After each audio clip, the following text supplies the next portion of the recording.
안녕하세요. 저는 합신선교부의 김태욱 선교사입니다. 1996년에 필리핀에 선교사로 나갔다가 다시 국내에 들어와서 제가 이제 듀얼 멤버십으로 있는 GMP 한국 개척선교부인데요. 거기에 이제 동원과 훈련 사역을 하다가 하나님이 다시 북한 선교를 위해서 부르셔서 중국에 나가서 한 10년 사역을 했습니다. 한 10년 마치고 나서 전혀 생각하지 않은 때 하나님께서 다시 한국으로 돌아오게 하셨는데, 평양 과기대의 그 교수들 수양회를 마지막으로 설악산에서 그 캠프를 마치고 다시 이제 중국으로 들어가는데, 북경 공항에서 입국 금지가 돼가지고 한국에 나오게 됐어요. 그래서 이제 한국에 나와서 시흥평안교회 강희성 목사님 시무하시는 교회에서 오래전에 사두었던 그 건물이 하나 있는데, 그 공간을 이제 저희가 쓸 수 있도록 이렇게 제공해 주셔서 그곳에서 새로운 사역을 시작하고 있습니다. 한국에 한 3만여 명 세터민들이 나와 있는데요. 부천시에만 해도 한 700여 명 세터민들이 있거든요.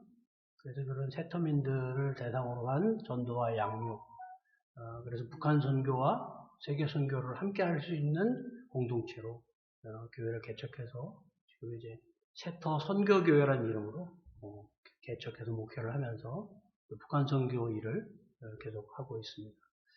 사실 오늘 우리 학우들하고 같이 얼굴을 이렇게 좀 대면해서 보면서 서로 강의를 했으면 참 좋았을 텐데, 생각지도 않게 코로나 때문에 이렇게 인터넷으로 강의를 하게 돼서 좀 아쉬움이 있지만, 또 함께 이런 어려운 시기들을 또 우리가 지혜롭게 극복하면서 우리가 공부할 것들을 또 함께 공부하는데 더 유익한 시간들을 가질 수 있었으면 참 좋겠습니다.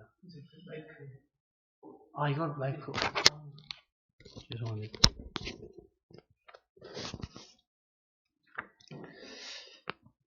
주일 예배도 제한을 많이 받고 있죠. 저희도 이제 그런데 외부 활동도 마음대로 할 수 없고 여러 가지로 많이 불편하실 줄 압니다. 그러나 또 이런 코로나가 주는 유익이 있더라고요. 일에 쫓기고 공부에 쫓기고 사역에 쫓기고 막 분주하게 살다가 모든 것이 이렇게 정지된 것 같은, 외부 활동도 자제해야 되고 또 만남도 그렇고 모임도 그렇고 취소되고, 그래서 집안에 있는 시간이 많게 되니까 그런 시간들을 통해서 가족들하고 시간을 더 많이 갖게 되고, 또 저 개인적으로는 성경을 읽고 공부하고 또 기도하고 또 성도들 또 몇 명이 같이 모여서 성경 통독도 매일 하면서 또 오히려 유익한 시간을 갖게 되는 것 같아요. 얼마 전에 제가 부천의 복지과에서 공문 한 장 받았거든요. 공문을 딱 열어보니까 65세 이상 어르신께 드리는 복지 혜택 신청하세요. 그래서 제가 그걸 보고 내가 65살 어르신이 됐구나 이런 생각이 들더라고요. 그러나 저는 이제 어쨌든 앞으로 남은 하나님이 허락하시는 시간이 얼마나 될지는 모르지만 마지막까지 북한 선교를 위해서 일하고, 또 소원은 북한 황해도에 있는 재령과 사리원에 이제 교회를 개척하는 게 제 꿈입니다. 그 꿈이 이루어질 때까지 하나님이 살려주시든지 아니면 또 빨리 통일을 시켜주시든지 그렇게 하셔야 될 것 같아요. 오늘은 북한 선교의 실제에 대해서 좀 이야기를 나누고 싶은데요. 먼저는 북한 선교 왜 해야 되는가, 그 부분을 같이 좀 나누려고 합니다. 저는 이제 왜 북한 선교를 하게 됐냐면, 제가 이제 복음학교, 그 복음학교에 가서 나의 고백이라고 하는 시간이 있는데, 그 시간에 하나님 앞에 기도하기를, 하나님, 지금까지 하나님이 저를 사용해 주셨는데 앞으로 내 남은 생애를 하나님 앞에 어떤 일을 하면 좋겠습니까? 여기에다가 좀 그려주세요. 종이 한 장을 들고 그렇게 기도했어요. 그래서 마치고 이제 복음학교를 마치고 집에 오니까 저희 아내가, 여보, 내가 당신 복음학교에 가 있는 동안에 일주일 동안 금식하면서 기도했대요. 아니 왜 갑자기 금식하면서 기도를 했냐 그랬더니, 하나님, 이제 하나님 우리가 한국에서 계속 선교 사역을 하는 걸 원하십니까? 아니면 또 다른 선교지로 나가기를 원하십니까? 그렇게 기도했대요. 하나님이 뭐라고 그러셨어요? 그랬더니 하는 말이 하나님이 중국에 가서 북한 선교하라고 마음에 감동을 주셨다는 거예요. 그동안 저희는 사실 전혀 생각하지도 않았던 일이거든요. 그런 이야기를 듣고 그냥 흘려보내긴 했는데 제가 기도했고 우리 아내가 또 그런 응답을 받았고 하나님의 뜻이 있는가 보다 그러고 생각하고 있다가 제가 이제 말씀을 읽는 중에 에스겔서 36장 23절 그 말씀을 읽으면서 너희가 그들 가운데에서 더럽힌 나의 큰 이름을 내가 거룩하게 하리라. 우리가 하나님의 이름을 더럽힌 것 그것이 바로 북한 땅이구나. 일제 신사참배 때 평양에서 가결을 하고 하나님의 이름을 더럽히고 해방이 되었는데 그 땅에는 공산주의가 들어와서 김일성이 수령이 되고 그리고 하나님의 이름을 더럽힌 땅이 북한이구나. 그런데 하나님께서 그 땅에 하나님이 다시 가셔서 하나님을 위해서 하나님의 이름을 거룩하게 하시겠다고 하는 그 말씀을 읽으면서 제가 마음에 큰 감동이 되고 또 하나님 앞에 회개했어요. 그러면서 이제 하나하나 하나님이 저를 북한 선교로 부르신다는 확신이 이제 생기더라고요. 그래서 우리 선교부에서 다시 선교지를 조정하고 중국으로 건너가서 한 10년 동안 이제 북한 선교를 하게 됐습니다. 그래서 북한 선교를 제가 시작했고요. 북한 선교를 왜 해야 되는가? 북한 선교를 왜 해야 되나? 여러분은 선교를 왜 해야 된다고 생각하세요? 선교란 복음이 전해지지 않은 곳과 족속에게 가서 복음을 전환하고 성부, 성자, 성령의 이름으로 세례를 주고 제자를 삼는 것. 그것이 주님의 명령이면서 또 그것이 선교죠. 첫째는 하나님이 일하시기 때문에. 여러분이 왜 아직 예수님이 재림을 안 하시는지 아세요? 아직 천국 복음이 모든 족속에게 증거되지 않았기 때문에. 주님이 말씀하셨잖아요. 천국 복음이 모든 족속에게 전파되기 위하여 온 세상에 전파되리니 그제야 끝이 오리라 말씀하셨는데 주님이 아직 이 세상에 재림하시지 않은 이유 중에 하나가 아직도 천국 복음이 전해져야 될 곳이 있기 때문에 그렇다. 하나님은 지금도 잃어버린 양들을 찾기 위해서 열심히 일하고 계십니다. 선교사들을 보내고 해외 선교를 위해서 많은 교회와 성도들이 기도하게 하고 지금 합신해서 선교 실제를 강의하잖아요. 또 여러분도 수강하고 계신데 바로 이것이 하나님이 지금도 세계 선교를 하고 계시다는 증거입니다. 예수님은 하나님 아버지께서 일하시니 나도 일한다 이렇게 말씀하셨잖아요. 우리도 하나님께서 지금도 세계 선교를 하고 계시기 때문에 우리도 세계 선교를 해야 된다고 생각합니다. 하나님이 북한의 2,500만 우리 동포들을 구원하시기 위해서 일하고 계시기 때문에 우리도 북한 선교를 해야 되지 않겠습니까? 초대교회 공동체가 선교를 위해서 각지로 흩어져 갔는데 바울은 이런 공동체, 곧 교회를 에클레시아라 이렇게 불렀죠. 이렇게 시작된 교회는 본질적으로 선교 공동체입니다.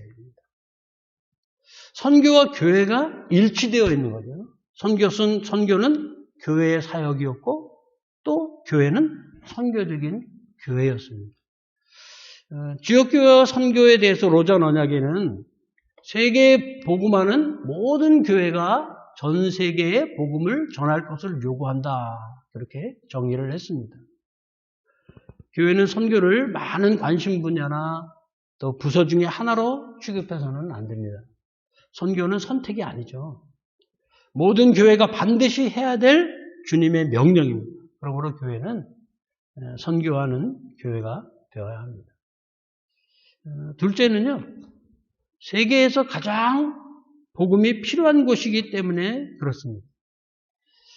저희 합신 해외 선교부에 사역 정책이 있는데요. 그 사역 정책 두 번째 보면 이렇게 기록되어 있죠. 선택과 집중을 위해 복음화율이 낮은 지역과 종족 선교를 우선한다. 그렇게 되어 있어요.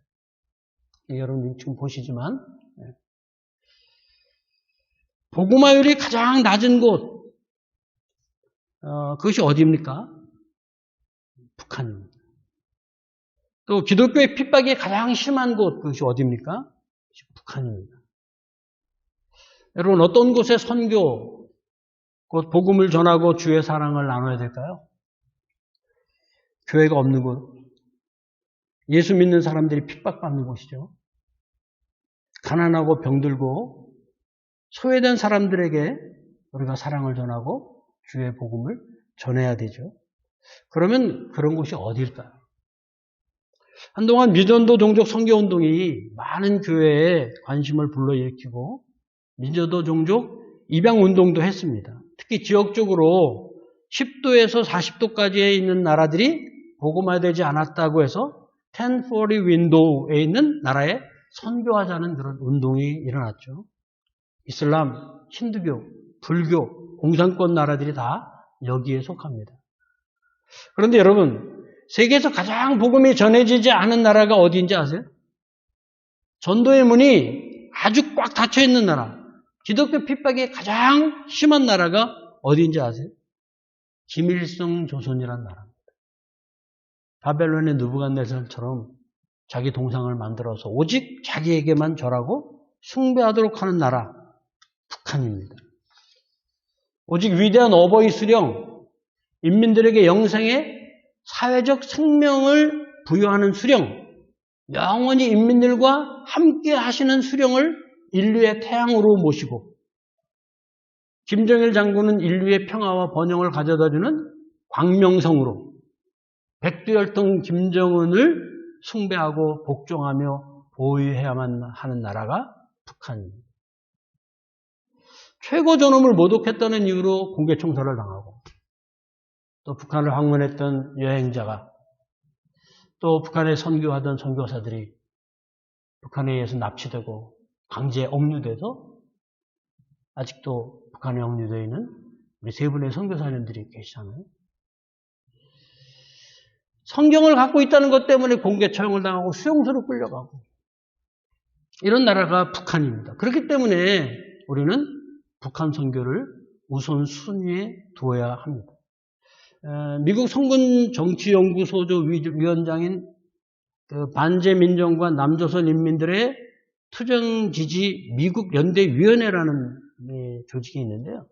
거기 위원장으로 있는 존 톨 커프라는 사람이 인터넷 홈페이지에 김일성 민족의 위대한 정신력 세계에 빛난다.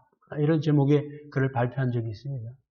그 글의 일부를 보면 김일성 민족의 위대한 정신력은 머지않은 앞날에 세계가 부러워하는 사회주의 강성대국을 일떠 세우고 세상에 자랑 떨칠 것이다.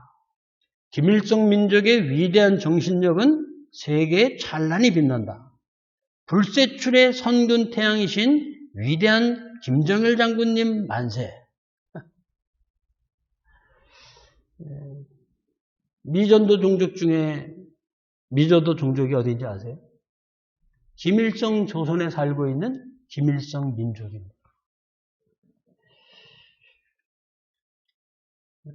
셋째, 우리가 왜 북한 선교해야 되는가? 세 번째는 우리 민족이기 때문에 그렇죠. 우리 민족이기 때문에. 사도 바울은 이방 선교사로 선교하면서 여러 나라의 교회를 개척했습니다. 그러면서 항상 마음 깊은 곳에 애가 끌어지는 아픔과 소원이 있었습니다. 그것은 같은 골육 형제인 유대민족의 구원 때문이었습니다. 우리가 잘 아는 대로 로마서 9장 2절에서 3절에서 바울은 이렇게 말합니다. 나에게는 큰 슬픔이 있습니다. 그리고 마음으로 끊임없이 번민하고 있습니다. 나는 혈육을 같이 하는 내 동족을 위해서라면 나 자신이 저주를 받아 그리스도에게서 떨어져 나갈지라도 조금도 한이 없겠습니다. 로마서 9장 2절에서 3절입니다. 오늘 이 본문은 제가 이제 평양에 갔을 때 봉수교회에 예배를 드렸는데, 그 예배를 드리고 나서 그 봉수교회 담임하는 목사에게 그 북한에서 출판해가지고 교회에 비치해 놓은 북한 성경이 있어요. 찬송도 있고. 그래서 제가 그 북한 성경책을 좀 하나 얻을 수 있겠습니까? 그랬더니 사무실 안에 들어가서 이렇게 비치해 놓은 성경책하고 찬송가를 하나씩 주더라고요. 성경 전서 그렇게 돼 있는데요. 그 본문을 그대로 이제 여기 인용한 것입니다. 나에게는 큰 슬픔이 있습니다. 마음으로 끊임없이 번민하고 있습니다. 오늘 우리는 자유로운 가운데 예수 믿고 또 신앙생활하고 또 교회 부흥을 경험하고 그리고 세계 여러 나라에 선교사를 파송하고 또 선교사들이 나가서 사역을 하고 있죠. 그런데 정작 바로 우리의 혈육, 우리의 동포, 저희 부모님이 다 6.25 때 피난 내려오신 그 실향민이신데요. 황해도가 고향이시죠. 그런데 70년이 넘도록 한 번도 생사를 알 수도 없고 북에 두고 온 부모님 가족들과 연락을 취할 수 없는 속에서 사셨어요. 같은 말을 쓰고 있고 또 같은 민족이고 그래서 우리를 만나면 우리 민족끼리 이런 말을 많이 하잖아요. 그래서 우리가 어디에서 북한 사람들을 만나든 사상적인 좀 이질감 때문에 오는 경계감은 있지만 그러나 우리가 같은 얼굴, 같은 말을 쓰고 있고 우리가 같은 피를 나누고 있는 그 혈육이라는 것 때문에 금방 이렇게 가까워지는 것 같아요. 그래서 우리가 반갑습니다. 서로 인사를 하게 되고 그러는데요. 제가 러시아의 하바롭스크에서 블라디보스토크까지 오는 밤열차를 타고 온 적이 있는데요. 제가 탄 그 열차 칸에 카자흐스탄에서 노동하다가 다시 이제 북한으로 돌아가는 북한 노동자들 한 30여 명이 쫙 같은 칸에 타게 됐어요.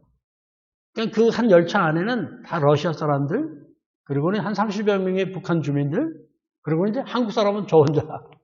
근데 또 하나님이 참 묘하게 그 북한 사람들이 있는 사이에 자리 하나에 거기다 저를 앉혀 놓으셨어요. 처음에는 이제 고려인인 줄 알았죠. 근데 가만히 이분들 얘기하는 걸 들어보니까 이 억양이 북한 사람들이에요. 그래서 제가 안녕하세요 하고 인사를 드렸더니 한쪽에 있던 아마 그 반장쯤 되는 사람인가 봐요.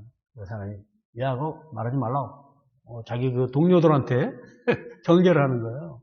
그래서 얼마나 제가 어색한지 좀 한동안 시간을 지나고 나서 다시 한번 어디서 오신 길입니까? 물어봤더니 한 친구가 카자흐에서 일하고 옵니다. 그래요.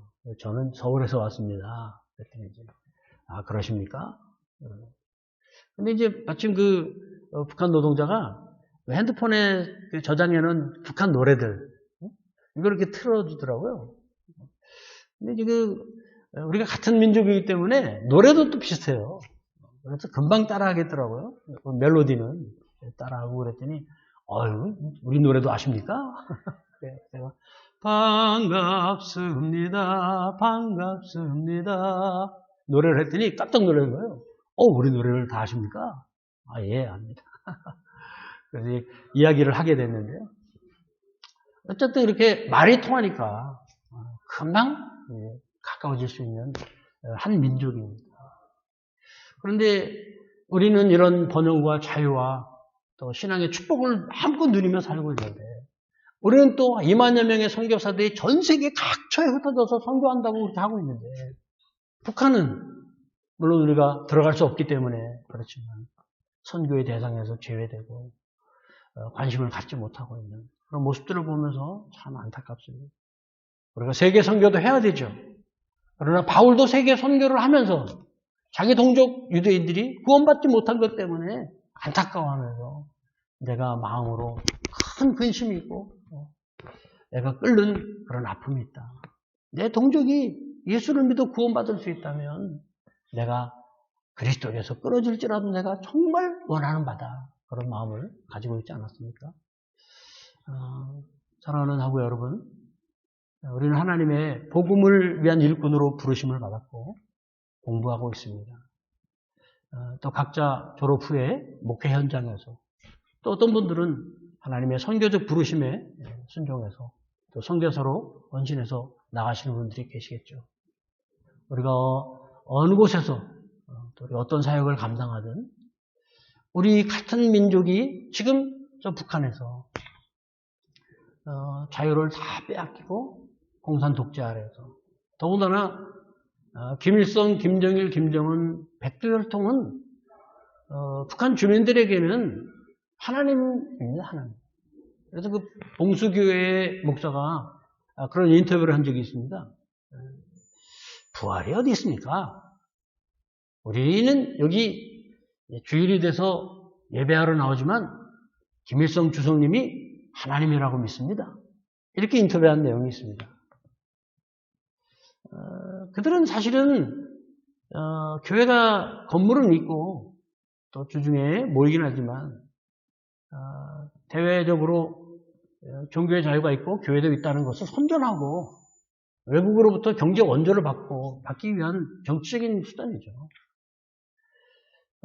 지하교회가 있다고 얘기를 합니다. 물론 은밀하게 믿음을 지키는 분들이 있습니다. 그러나 우리가 말하는 것 같은 자유로운 그런 지하교회, 가정교회로 모이지는 못합니다. 제가 참 놀란 것은 얼마 전에 미국에 있는 한국 목사인데 북한에 여러 차례 왔다 갔다 하면서 북한을 누구보다도 잘한다고 얘기하는 분이 기사를 쓴 걸 보았습니다. 북한에 교회가 있다는 거예요.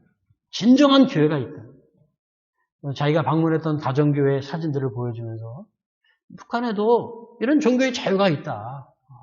북한에 대해 교회가 없다든가 종교가 탄압된다든가 이렇게 얘기하는 것은 북한의 실상을 모르고 거짓 말로 선전하는 것이다. 이런 얘기를 하는 걸 들었습니다. 그러나 우리가 잘 아는 것처럼 북한은 교회가 존재하지 않는 곳이죠. 성경을 자유롭게 소지할 수도 없고 다른 사람들에게 자신이 믿는 예수 그리스도를 말할 수도 없고 더군다나 북한은 선교를 철저하게 차단하고 있는 나라 중에 하나잖아요. 그곳에 있는 주민들은 하나님을 알지 못합니다. 제가 이제 북경에 있을 때 북한 식당에 간 적이 있거든요. 그냥 식사를 하다가 그 북한에서 나온 그 종업원들에게 한번 글을 물어봤어요. 지나가는 말로. 북한에도 교회가 있습니까? 그랬더니 깜짝 놀라는 거예요. 대답을 못해요. 이제 거기에 나와서 일하는 그 공무원들은요, 평양에서 살고 있는 사람들이 대부분이고, 특권층에서 살고 있던 사람들이 대부분입니다. 그런데 그들이 교회라는 말을 알지 못하는 거예요. 그것은 단적으로 북한에는 교회가 존재하지 않는다. 신앙의 자유가 없다라는 것을 보여주는 것이죠. 그래서 우리가 시간도 기억해야 될 것은 우리가 왜 선교해야 되는가. 하나님이 선교하고 계시기 때문에 하나님이 북한에 있는 우리 2,500만 동포를 구원하시기 위해서 일하고 계시기 때문에 70년도로 하나님은 한 번도 그 일을 멈추신 적이 없습니다. 오랫동안 우리가 기도했잖아요. 많은 사람들이 북한 선교를 위해서 헌신하고 사역을 하다가 잡혀서 억류되기도 하고 어려움을 겪으면서도 선교하잖아요. 지금도 북한 선교 학교가 열리고 또 선교를 위해서 준비하는 사람들이 북한 선교를 하기 위해서 준비하는 사람들도 있습니다. 그것은 곧 하나님이 지금도 북한 선교를 위해서 일하고 계신다는 겁니다.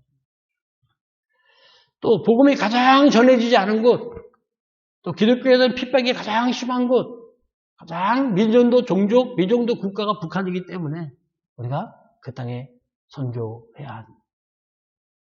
그리고 우리는 같은 민족이기 때문에 우리가 북한에 선교해야 됩니다. 제가 북한에서 아주 유행하는 노래가 하나 있는데요. 첫눈길 걷지 마시라. 그런 노래가 있습니다. 장군님, 장군님, 첫길 걷지 마시라.